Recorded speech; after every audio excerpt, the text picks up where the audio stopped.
నమస్కారం అండి. మా అమ్మ లైబ్రరీలో నుంచి మళ్ళీ ఇంకొక ఆణిముత్యం. ఇది తెలుగు నవల. గోవిందరాజు సీతాదేవి గారు రాశారు.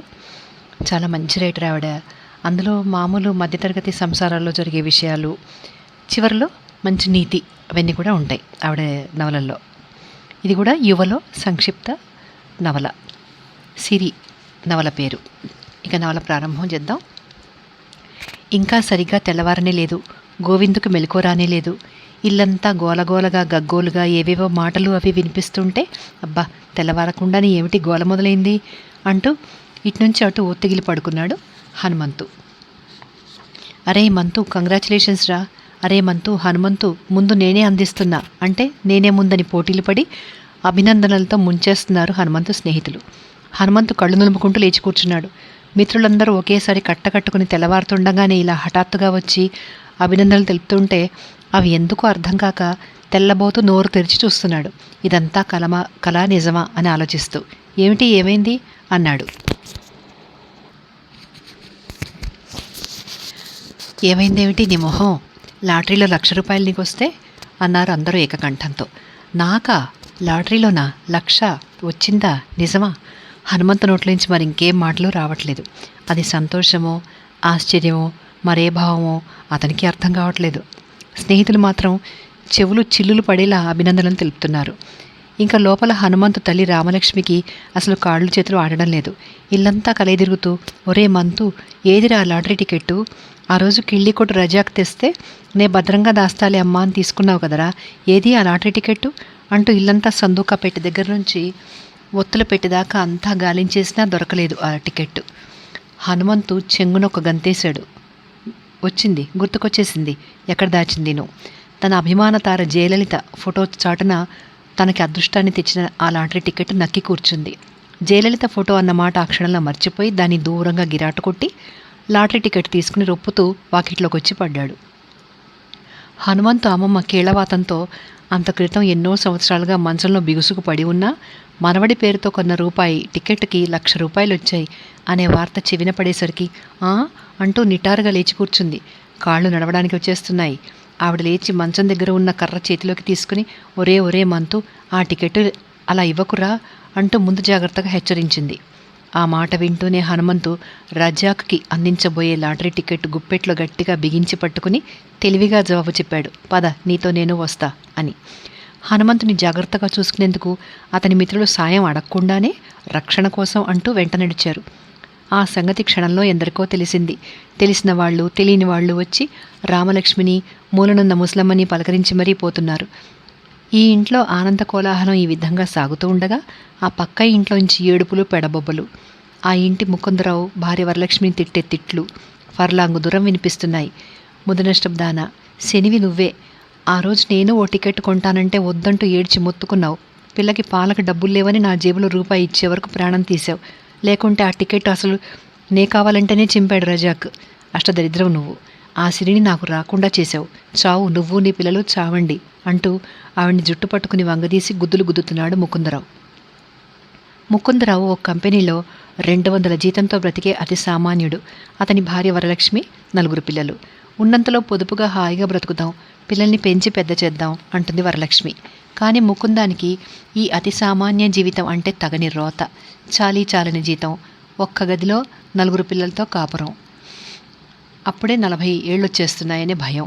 ఎంత కష్టించి పనిచేసినా తనకి సరదాలకి సరిపడా డబ్బు సంపాదించుకునే దారి తెలియక, చేసే ఉద్యోగంలో సంపాదించే అవకాశం లేక, ఇంకా చాలా సులభంగా కనిపించే ఈ లాటరీలను నమ్ముతూ ప్రతి నెలా జీతంలో 10, 20, ఇంకా చెప్పాలంటే 30 రూపాయలు ఇలాంటి టికెట్లకు ఖర్చు చేసేసి రాబోయే అదృష్టాన్ని గురించి రంగురంగుల కలలు కంటూ, ఇంట్లో ఇబ్బంది అన్న భార్య మీద మండిపడిపోతూ, అక్కడక్కడ చిన్న చిన్న అప్పులు చేసి, జీతం చేతిలో పడిన రోజు గేటు దగ్గర కాసి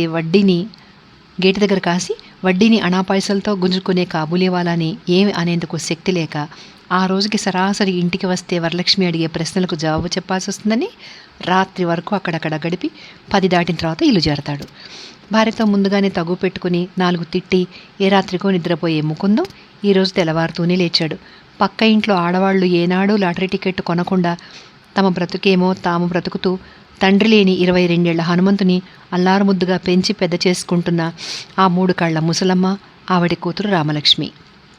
ఆ ముసలమ్మ మనవడి పుట్టినరోజు పండక్కి ప్యాంటు షర్టు కుట్టించేందుకు డబ్బులు లేక పొద్దుటే తలంటుకుని ఉతికిన పాత ప్యాంటు, కాలరు చిన్న చొక్కా వేసుకుని డొక్కు సైకిల్ వాకిట్లో పెట్టి కాలేజీకి వెళ్ళబోతూ అమ్మమ్మ కాళ్ళకి దండం పెడితే ఆవిడ ప్రేమగా లేవనెత్తి ముద్దు పెట్టుకుని ఈరోజు ఓ కొత్త ప్యాంటు షర్టు అయినా కుట్టించలేని తన అశక్తతకు బాధపడిపోతూ కన్నీళ్లు తుడుచుకుని, నాన్న మంతు, నా పంట డబ్బు అప్పుడే అయిపోయిందిరా, ఇదిగో ఈ ₹1 ఈరోజు నీ చేతిలో పెడదామని దాస్తే ఆ పాపిష్టి రజాకొచ్చి టికెట్ కొనండి అమ్మమ్మగారు, మీ మనవడికి సిరి వరిస్తుంది అంటూ నా ప్రాణం తీసి ఈ కాగితం నా చేతిలో పెట్టి ఆ రూపాయి కాస్త పట్టుకెళ్ళాడు. ఇదే దాచుకో అంటున్న అమ్మమ్మ చేతిని ఆప్యాయంగా పట్టుకున్నాడు మంతు. అమ్మమ్మ, నీ డబ్బంతా నా చదువుకేగా ఖర్చు చేస్తున్నావు. నా BA అయిపోతే ఉద్యోగం దొరికితే అప్పుడు ప్రతి ఏడు కొత్త బట్టలతోనే పుట్టినరోజు చేసుకుంటాగా. ఇప్పటికి నీ ఆశీస్సులే చాలు, ఇవే నాకు లక్షల ఖరీదైనవి అంటూ వంగి పాదాలను కళ్ళకద్దుకున్న మనవడి బుగ్గలు పునికి ముద్దు పెట్టుకుని ముఖాను నా కుంకం బొట్టు సరిదిద్ది 1000 ఏళ్ళు సుఖంగా పిల్లా పాపలతో చిరంజీవి కావాలి అంటుంటే, అమ్మమ్మ 1000 ఏళ్లే అంటూ నవ్వి వెళ్ళిపోయే హనుమంతుని, ఇదిగో ఇది దాచుకో, అదృష్టం ఉంటే ఆ సిరిదేవి నిన్నే వెతుక్కుంటూ వస్తుంది అని చెప్పింది అమ్మమ్మ. ఆ టికెట్ని జయలలిత ఫోటో వెనుక భద్రంగా దాచి హడావిడిగా సైకిల్ ఎక్కి కాలేజీకి వెళ్ళిపోయే హనుమంతుని తృణీకారంగా చూసి తనలో తనే నవ్వుకున్నాడు ముకుందం. ప్రహరీ గోడ దగ్గర పళ్ళు తవ్వుకుంటూ నిల్చుని. నేను 6 ఏళ్లుగా నెల 10-20 టికెట్లు కొన్నా ఇంతవరకు ఆఖరి ప్రైజ్న రాలేదు, కానీ ఈ రాజకుమారుడికి ₹1 టికెట్కు సిరి వలచి వస్తుందిట. అబ్బా, ఎంత ఆశ ఈ మనవడికి అమ్మమ్మకిను అనుకున్నాడు ఆ రోజు ముకుందం. కానీ ఈరోజు అయ్యో అనుకుంటూ తన నిరాశని భార్యాపిల్లల మీద దారుణంగా చూపించేస్తున్నాడు. ఒక్క రోజులోనే హనుమంతు జీవిత చక్రం తిరిగిపోయింది. అందమైన చిన్న ఇల్లు కొనుక్కున్నాడు.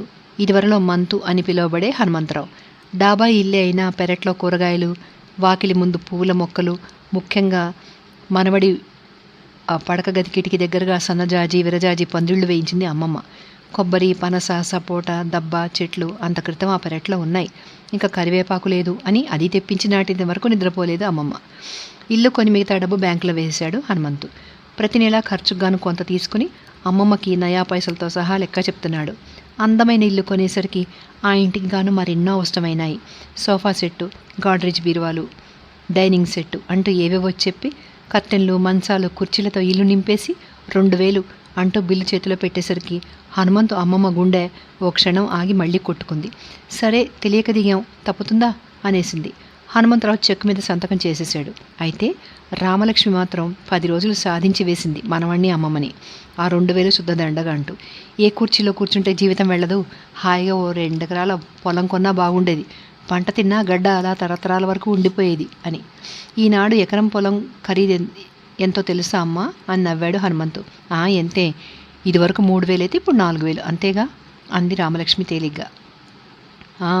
బాగా పండే పొలం 8 నుంచి 10,000 వరకు ఉందమ్మా, అయినా అవన్నీ మనకెందుకు అంటూనే 5,000 పెట్టి స్కూటర్ కొనేశాడు. రామలక్ష్మి మరీ 15 రోజులు కొడుకు మీద కోపం పెంచుకుంది. అయినా హనుమంతరావు ఖాతరు చేయలేదు. BA మొదటి 2 ఏళ్ళు డొక్కు సైకిల్ మీద వచ్చే మంతుకి ఇప్పుడు నీట్గా డ్రెస్ అయ్యి కొత్త స్కూటర్తో వచ్చే హనుమంతరావుకి పోలికే ఉందా అని ఆలోచిస్తున్నారు ఆడపిల్లలు. అలవాటు లేక కూలింగ్ గ్లాసెస్లో కళ్ళు చిట్లించి చూస్తున్నాడు అని విరగబడి నవ్వుతున్నారు మరికొందరు. ఏది ఏమైనా ఇదివరకు అవసరం ఉండి పలకరించినా జవాబివ్వని కాలేజీలో స్నేహితులు హనుమంతరావు అంటూ ప్రత్యేకంగా చూస్తూ పలకరిస్తూ సినిమాలకి, కాఫీ హోటళ్ళకి ప్రత్యేక ఆహ్వానాలు ఇస్తున్నారు. హనుమంతరావు నా క్లోజ్ ఫ్రెండ్ అంటూ మాటల్లో మధ్య మధ్య 1కి 10 సార్లు చెప్తున్నారు. హనుమంతరావుకి రోజులు ఇదివరకులా భారంగా కాక చకచకా గడిచిపోతున్నాయి. ఇదివరకంటే చాలని అమ్మమ్మ పొలం డబ్బు భోజనానికే సరిపోయేది కాదు. ఇంకా కాలేజీ చదువు, మేనమామ అల్లుడికి కట్నంగా ఇచ్చే డబ్బుని అడ్వాన్స్గా అందుకుంటుంటే కానీ BA 2వ సంవత్సరంలోకి రాలేకపోయాడు. మామయ్య ఇచ్చే డబ్బు బాగానే ఉంది, కానీ ఆ మామయ్య కూతురు వెంకటలక్ష్మి నర్సు అచ్చంగా పల్లెటూరి పిల్ల. 16 ఏళ్ళు దాటుతున్నా చీర సరిగా కట్టుకోవడం చేతకాదు. అంత పొడుగు కాక పొట్టి కాక గుండ్రగా ఉంటుంది. చెవులకు ఏనాటివో అమ్మమ్మవి ఎర్రరాళ్ల దిద్దులు, 2 వైపులా ముక్కుకి పుడకలు, పిలక జడ, తేలుకొండిలా నుంచుంటుంది ఆ జడ. రంగైన తెలుపు అయితే ఎలాగో సరిపెట్టుకోవచ్చు అనుకున్న వెంకటలక్ష్మి నర్సు చామన ఛాయ. అయినా కానీ అమ్మమ్మ తెలుపే అంటూ అర్ధగంట తగుకు దిగుతుంది మనవరాలి అందాన్ని వర్ణించి చెప్తూ. ఈ ఒక్క విషయంలో మాత్రం మంతుకి అమ్మమ్మ అంటే నిజంగా ఒళ్ళు మండిపోతుంది. ఎంత కొడుకు కూతురైనా ఇంత పక్షపాతంగా ఆలోచిస్తుందేమిటి అని పళ్ళు కొరుక్కుంటాడు. అన్నిటికంటే ముఖ్యమైన విషయం ఒకటి ఉంది. వెంకటలక్ష్మి నర్సు మాట్లాడుతూనే హనుమంతరావుని వీపు మీద చరిచి మాట్లాడుతుంది. ఆ దెబ్బకి వీపుకి ఎర్రగా కందిపోయే ఉంటుంది, కనిపించదు కానీ. ఎన్నిసార్లు తిట్టినా ఈ అలవాటు మానదు లక్ష్మీ నర్సు. అలాంటప్పుడు ఆ మరదల పిల్లని పరపరా నమిలి మింగేద్దాం అన్నంత కోపం వస్తున్నా హిహిహి అంటూ వీపు సవరించుకుంటూ ఊరుకునేవాడు ఇదివరకు. కానీ ఇప్పుడు రాని ఆ లచ్చి నర్సుని పని పట్టిస్తాను, నా తడాకా చూపిస్తాను అనుకుంటూ ఉంటాడు. బయటికి కాదు, లోపల. అయినా శాంతి ఉండదు. ఈ పాపిష్టిది నా కోసమే పుట్టింది కావాలు మామయ్య ఇంట్లో అని కూడా అనుకుంటాడు. ఒకరోజు కొత్తగా ఫ్యాషన్గా కుట్టించిన ఖరీదైన బట్టలు వేసుకుని స్కూటర్లో యువరాజాల కాలేజీకి వెళ్ళాడు. ఆ రోజు ఆడపిల్లలంతా తన వైపే చూడటం గ్రహించాడు. కాస్త భయం కూడా వేసింది. అందరికంటే ఆ కాలేజీలో హీరోయిన్ తనూజ మరీ చూసింది. నిజానికి హనుమంతరావు ఏమంత అందగాడు కాదు, పైగా పర్సనాలిటీ అయినా అంత బ్రహ్మాండమైంది కాదు. అయినా ఖరీదైన బట్టలు, స్కూటరు ఇవి చూసేనా ఈ ఆడపిల్లలు నా వైపు చూస్తున్నారు అనుకునేవాడు. అనామకుడు అది వరకు. కానీ ఈ సంవత్సరం హీరో అయిపోయాడు అని ఈర్ష్యపడుతున్నారు కొందరు కుర్రాళ్ళు. కాలేజీ నుంచి ఇంటికి వచ్చేసి హనుమంతరావు అమ్మా తలనొప్పి, అమ్మమ్మ తలనొప్పి అంటూ గారాబం చేశాడు. అయ్యో తండ్రి, మాయదారి ఆడపిల్లలు 30 ఏళ్ళు దాటుతున్నా పెళ్లి పెటాకులు చేసుకోకుండా వృద్ధకన్యల్లా ఉండి నీలాంటి వాళ్ళని చూస్తే దిష్టి తగలదురా నాయన. చూడు, నరుడి కంట నల్లరాయి పగులుతుందని సామెత. నువ్వేమో ప్రతిరోజు దొరబాబులా తయారైపోతావాయే. మరి దిష్టి తగలదు? ఎందుకైనా మంచిది లక్ష్మిని, అదేరా సిరిదేవిని. అంటే ఇది అమ్మమ్మ మనవరాలకి పెట్టుకున్న ముద్దు పేరు సిరిదేవి. మరి దాన్ని పంపమని ఉత్తరం రాయరా. ఎలాగో మామయ్య వస్తున్నా అంటూ ఉత్తరం రాశాడు. బహుశా వారం రోజుల్లో రావచ్చు. అందుకే దాన్ని కూడా తీసుకురమ్మని రాస్తాను, సరేనా? ఒరేయ్ వింటున్నావా అంది అమ్మమ్మ. హనుమంతరావు నెత్తిన చేతులు పెట్టుకుని, అబ్బా మామయ్య అప్పుడే వచ్చేస్తున్నాడు, ఆ లంకిణిని కూడా తీసుకురమ్మని రాయాలా? భగవాన్, ఇంకా నీవే నాకు దిక్కు. కళ్ళు మూసుకుని నమస్కరించాడు. ఇదేం గమనించిన అమ్మమ్మ, సిరిదేవి ఇప్పుడు బాగా చదివేస్తోందిటరా, పెద్ద బాల శిక్ష క్షుణ్ణంగా వచ్చేసిందిట. సుమతి శతకం, కృష్ణ శతకంలోని పద్యాలు కంటతా పట్టేసి వద్దు అనే వరకు అప్పచెప్పేస్తోందిట. నా తల్లి బంగారు బొమ్మ. అమ్మమ్మ ధోరణి కాగదు అని బాగా తెలిసింది మనవడికి. అందుకే ఆముదం తాగిన వాడిలా మొహం పెట్టి అక్కడి నుంచి లేచి తన గదిలోకి పోయి తలుపులు ఢామ్మని వేసి గడి బిగించేసుకున్నాడు. గది కిటికీ దగ్గరగా పాకిన సన్నజాజి అప్పుడే మొగ్గలు తొడుగుతోంది. కిటికీ దగ్గరగా ఉన్న ఆకుపచ్చ పువ్వుల కట్టెను పక్కకు లాగి అలాగే నుంచున్నాడు హనుమంతరావు. ఈ మధ్య తరచుగా స్నేహితులు ఇలా అంటున్నారు, హనుమంతరావు నీలో మనోజ్ పోలికలు చాలా ఉన్నాయి, అయితే కాస్త హైట్ అతని కంటే తక్కువ నువ్వు, అంతే, నేను చెప్పేది సత్యం అంటూ చెయ్యి నెత్తిన పెట్టుకుంటాడు బుచ్చిబాబు. నిజంగా అని మళ్ళీ అడిగే స్నేహితుడిని బుచ్చిబాబు పాచిక పారింది అనుకుని లోపల సంతోషిస్తూ, ఓ 25 రూపాయలు అప్పు కావాలి బ్రదర్ అంటూ ఆ డబ్బు అవసరానికి 1,00,000 కారణాలు చెప్పి ఇప్పటికి 10-12 సార్లైనా తీసుకుని ఉంటాడు. కానీ తీసుకున్నది ఇవ్వాలన్న గుర్తు అసలు లేనట్లే ప్రవర్తిస్తాడు. ఇలాంటివాడు ఒక బుచ్చిబాబే కాదు, మరో 2 ఉన్నారని కూడా బాగా తెలుసు హనుమంతరావుకి. కానీ వాళ్ళ కట్టుకథలకి కరిగిపోయి జేబులో ఉన్నది ఇచ్చేసి తర్వాత తనలో తను బాధపడిపోతూ తనంతానే తిట్టుకుంటాడు. ఇలా చాలాసార్లు జరిగినా ఎప్పటికప్పుడు మిత్రులు డబ్బు అడిగితే కాదు లేదు అనే శక్తి తన దగ్గర లేకపోతుంది ఎందుకో. ఆ తీసుకువెళ్ళిన డబ్బుని బుచ్చిబాబు వగైరా అసలైన అవసరాలకి కాక ఏ సినిమాకో, లాటరీ టికెట్లు కొనడానికో, బార్కో ఖర్చు చేస్తారని తెలుసు. ఓసారి బుచ్చిబాబుని తీసుకున్న డబ్బు సంగతి అడిగితే నిర్లక్ష్యంగా నవ్వి, తేరగా వచ్చిన దానికే ఇంత బాధపడిపోతావేమిటి, నీకులా నాకు 1,00,000 వచ్చి ఉంటే ఎంత ఖుషీగానో జీవించడమే కాక స్నేహితులకి ఎంత ఖర్చు చేసేవాడినో, నీలాగా అమ్మమ్మ కూచి అయ్యి కనీసం బార్లోకి రావడానికన్నా ధైర్యం లేనట్లు ఊనికి వెనక్కి పారిపోయేవాడినా అంటూ స్నేహితుల ముందు మరెన్నో మాటలు అన్నాడు. అంతే, మళ్ళీ అతన్ని తీసుకున్న డబ్బు ఇమ్మని అడగడానికి ధైర్యం చాలడలేదు. ఓసారి ముకుందం బజార్లో కనిపించి ఓ 50 రూపాయలు అప్పు కావాలని అడిగితే లేవన్నందుకు ఎకసక్యంగా నవ్వుతూ ఏదేదో వాగుతూ వెళ్ళిపోయాడు. కానీ ఆ తెల్లవారే భార్యను పంపాడు. అమ్మమ్మ 5 రూపాయలు ఇచ్చి పంపేసింది. ఇప్పటికి చాలాసార్లు అలా వచ్చి పట్టుకెళ్ళింది వరలక్ష్మి.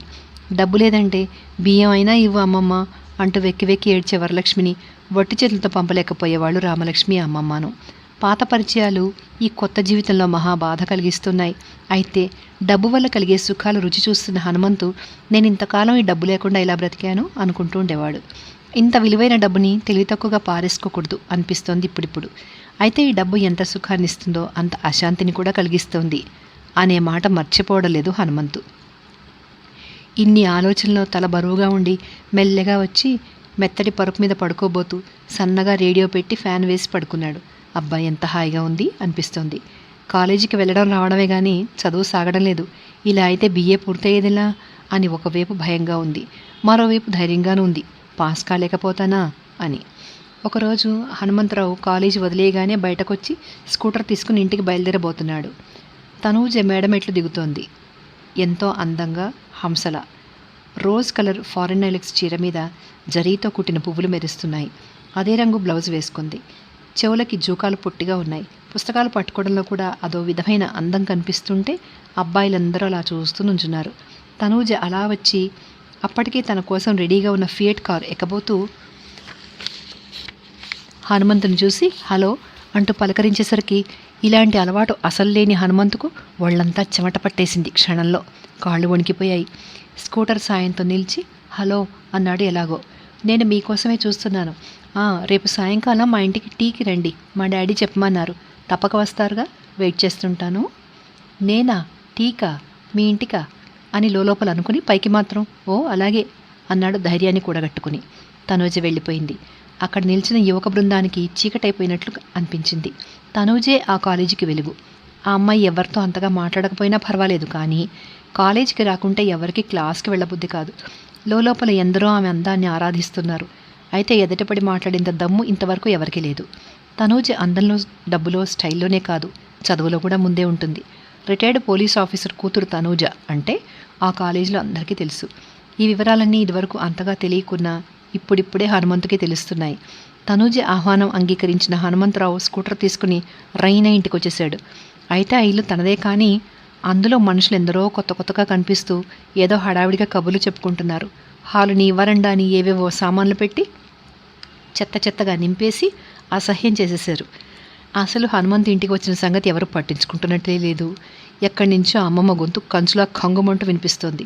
హాల్లోని సోఫాలు 4 మూలలకి లాగి దాగుడు మూతలు ఆడుతున్నారు 2 ఆడపిల్లలు. కాస్త దూరంలో ఓ 10 నెలల పాప మూత్రంలో పడి కొట్టుకుని ఏడుస్తోంది. అయినా ఎవరు పట్టించుకోవడం లేదు. పత్రికలు తెచ్చే కుర్రాడు అక్కడ పడేసిన పత్రికలో సగం కాగితాలు చింపేసి ఉన్నాయి. ఫిలింఫేర్లో సినిమా బొమ్మలు చక్కగా బ్లేడ్తో కత్తిరించేశారెవరో. అడుగు ఊడి అతుకులు వేసిన 4 జతల చెప్పులు తన గదిలోకి వెళ్లే గడప ముందు వదిలి ఉన్నాయి. కర్టెన్ ముడివేసి తలుపు రెక్క మీద ఉంది. హనుమంతరావుకి ఒళ్ళంతా కంపరం పుట్టి కోపంతో విసురుగా గదిలోకి వచ్చి షర్టు విప్పబోతూ ఏదో అలికిడైతే పడుకునే మంచం వైపు చూశాడు. 16 ఏళ్ల కుర్రాడు దోమతెర దించేసి లోపల బీడీ కాలుస్తూ ఏదో పుస్తకం ఎంతో ఆసక్తిగా చదువుతూ హనుమంతు ఆ గదిలోకి వచ్చిందే గుర్తించే స్థితిలో లేడు. అతని దుబ్బు క్రాఫ్లో అసలు ముక్కో మొహం తెలియడం లేదు. హనుమంతుకు పూనకం వచ్చినట్లయి ఏయ్ ఎవరు నువ్వు, లే ముందు ఇక్కడి నుంచి అంటూ దోమతెర ఎత్తి అతన్ని పట్టుకుని ఒక్క లాగులాగి చేతిలోని పుస్తకం లాక్కున్నాడు. అదొక అసభ్యకరమైన పత్రిక. ఛీ అంటూ విసిరి కొట్టాడు అతని మొహం మీదే. ఆ పత్రికని దానిలోంచి కిందకు జారిపడిన ఫోటోలని గిరాటు కొట్టి కాలర్ పట్టుకుని గది బయటకు తోసేస్తుంటే ఆ కుర్రాడు బొంగురు గొంతుతో దొడ్డమ్మ ఎవరో చూడు, ఇంట్లో దూరి నన్ను బయటకు లాగి పారేస్తున్నాడు, ఉండు నీ పని చెప్తా, మా హనుమంత్ అన్నయ్య రాని నీ ఒళ్ళు చిట్లేలా బాధించకపోతే అంటూ ఏడుపు గొంతుతో అరుస్తున్నాడు పిల్లాడు. అప్పటి వరకు కబుర్లలో పడిన చుట్టాలు, రామలక్ష్మి, అమ్మమ్మ కబుర్లు కట్టిపెట్టి ఏమైందిరా, ఎవర్రా వచ్చింది అంటూ హాల్లోకి వచ్చి హనుమంతుని చూస్తూనే చాటంత మొహం చేసుకుని నాయనా వచ్చావా అంటూ దగ్గరకు వచ్చి ఏ అలా ఉంది మొహం, తలనొప్పా, జలుబా, జ్వరమా అంటూ కుశల ప్రశ్నలు వేసి సరే ఇంతకీ అంతలా గోలగా అరిచావు, ఎవరొచ్చారని నేనేమన్నారని అని అడిగారు గోవిందుని. ఇడిగో అతనే వచ్చి నన్ను అన్నట్టు ఇతనే మా హనుమంత్ అన్నయ్య అని తెలీదుగా అని దుబ్బు తలకాయలో చేయి దూర్చి తల గోక్కుంటుంటే అమ్మమ్మ బోసినవ్వుతో అరే మంతు, వీడిని రేపే మంగళి షాప్కి తీసుకెళ్ళి సమ్మర్ క్రాప్ చేయించుకురా, వెదవ మొహం అంతా జుట్టుతో మూసుకుపోయి చింపాంజీలా ఉన్నాడు అనేసరికి అక్కడ చేరిన 10-15 మంది పెద్ద పెట్టున నవ్వి ఇంతకీ వీడు మన మంతుటే అంటూ అందరూ ఒక్కసారి యోగక్షేమాలు అడిగేశారు.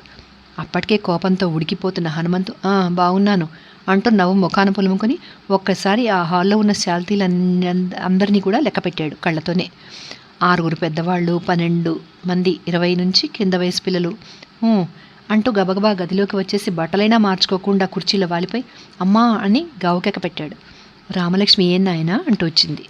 ఎవరమ్మా వీళ్ళంతా, నే బుద్ధి తెలిసిన తర్వాత ఎప్పుడూ చూసారుగానే అన్నాడు కాస్త కటువుగా. ఏం చేయమంటావురా, నిజం చెప్పాలంటే వీళ్ళందరినీ నేను ఎప్పుడూ ఎరగను. వాకిట్లోకి వచ్చి మేం ఫలానా మీకు మాకు ఎక్కడదో బీరకాయ పీచు చుట్టరికం ఉంది అంటూ వస్తే కాబోలు అనుకున్నాను, కానీ నాకేం తెలీదు. అదిగాక ఇదివరకు మనం పేదవాళ్ళం, మరిప్పుడు అలా కాదుగా, అసలు బెల్లం ఉంటేనే కదరా చీమలంటూ చేరేది.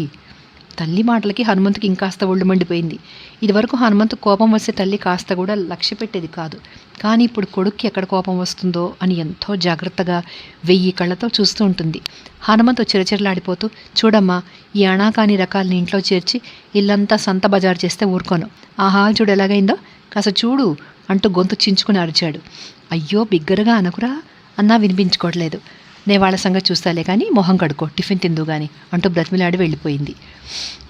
టిఫిను కాఫీ గదిలోకి తెప్పించుకుని తిన్న తర్వాత కాస్త శాంతపడిన మనవాణ్ణి మంతు, ఓసారి లారా నాయనా అని పిలిచింది అమ్మమ్మ. ముసలావిడ దర్జాగా సోఫాలో కూర్చుంది. ఆవిడ చుట్టూ చేరిన బంధుజనం ఆవిడ అదృష్టాన్ని, మనవడి అందాన్ని, ఐశ్వర్యాన్ని 1000 నోళ్లతో పొగుడుతున్నారు. ఆవిడ పొంగిపోతుంది. ఆ రాత్రికి వంట 2 కూరలు, 2 పిండి వంటలు, పాయసం చేయమని వంట ఆమెకు ఆర్డర్ పాస్ చేసేసింది. అవన్నీ తర్వాత, ముందు సినిమాకు వెళదాం పంపవా దొడ్డమ్మా అంటూ బీడీ కాల్చిన కుర్రాడు గారాబం చేస్తున్నాడు. అప్పుడే హనుమంతు అమ్మమ్మ దగ్గరకు వచ్చి కూర్చున్నాడు. ఆవిడ మనవణ్ణి ఆప్యాయంగా దగ్గరికి తీసుకుని, చూడు నాయనా, వీళ్ళంతా మన చుట్టాలే.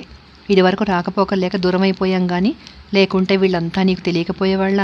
అదిగో ఆ కనకరత్నం నా మేనమామ తోడలుడి షడ్డకుడి చెల్లెలి మరిది. ఈ సీతారామయ్య మీ తాత పినతండ్రి మేనత్త అల్లుడి బావమరిది చెల్లెలి కొడుకు. అదుగో ఆ ఆడుకునే వాళ్ళంతా వీళ్ళ పిల్లలే. అయితే ఎవరి పిల్లలో నాకు అంత చిక్కడం లేదు. ఆ సంగతి వాళ్ళే తర్వాత చెప్తారు కానీ వీళ్ళంతా మనకు కావాల్సిన వాళ్ళు, మనని వెతుక్కుంటూ వచ్చిన వాళ్ళు. ఏదో ఈ పట్టణంలో పెద్ద ఆసుపత్రిలో పని ఉండబట్టి, నేను ఇంకా హరి అనకుండా ఉండబట్టి ఈ ఇంట్లో కోసం గాలించి ఎలాగో తెలుసుకుని వచ్చారు అంటూ పూర్తి చేసింది. ఇంతలో గోవింద దొడ్డమ్మ సినిమా అంటూ 25 సార్లైనా అడిగాడు. ఆవిడ వాడి బాధపడలేక 2 రూపాయలు తీసిచ్చిపో అని ఇచ్చిన తర్వాత ఒక గెంతు గెంతి, ఇదిగో దొడ్డమ్మ, మంతు అన్నయ్యకి 4 జతల చెప్పులు ఇవి నేను వేసుకుపోతున్నా అంటూ కొత్తగా మెరిసే చెప్పులు తొడుక్కుంటుంటే హనుమంతు చివాలను లేవబోతుంటే అమ్మమ్మ ఆగమని చేపట్టుకుని లాగింది. ఇదిగో నా వస్తువులు ఎవరైనా ముట్టుకుంటే సహించలేనని ఎన్నిసార్లు చెప్పాలి అని మోహం గంటు పెట్టుకుని లేచి వెళ్ళిపోయాడు. అబ్బా, ఇది ఇల్లు కాదు నరకం, నేను ఒక క్షణం కూడా ఉండలేను అనుకుంటూ రాత్రికి ఆలస్యంగా వస్తానని తల్లికి చెప్పి స్కూటర్ ఎక్కి అలా షికార్కు బయలుదేరాడు హనుమంతు. తర్వాత భాగం నెక్స్ట్ వీడియోలో విందాం. Thank you.